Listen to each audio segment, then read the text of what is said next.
তীব্র গরম এবং রৌদ্রের কারণে দেখেন আমাদের জমিগুলোর উস্তা গাছগুলো মইরা সাফ হয়ে যাইতেছে গা। কি কম আর দুঃখের কথা। ও দেখেন এটা আর এই সিজনে কি চাষ করবো, এই সাইড হইতেছে বরবটি চাষ করছিল, মইরা সাফ হয়ে গেছে গা, ক্ষেত ভাঙ্গা লাইছে। আর এই সাইডে উস্তা গাছের মধ্যে আসা আসলো, উস্তাটাও মইরা যাইতেছে গা, পানি দিয়ে হইতাছে। আল্লাহর রহমতের পানি আর এসা পানি রাত দিন পার্থক্য। আমি বলিও ধেনি মাটির মধ্যে ফাড়া ফালান যাইতেছে না, এত পরিমাণে গরম হয়েছে।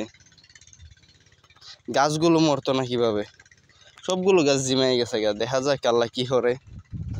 আমি এখন দেখতেছি যে পজিশন, পানি দিলে মাটি পানি গরম হয়ে যাবে, আর মাটি বালু আর পানি গরম হইলে গাছের গুড়ি ফইচা যাবে সম্ভাবনা বেশি দেখা যাইতেছে।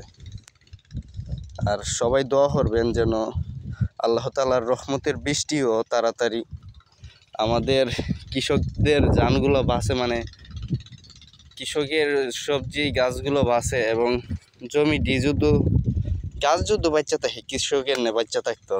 এখন যদি গাছই মেরা জায়গা কৃষক কই টিকা বাঁচবো।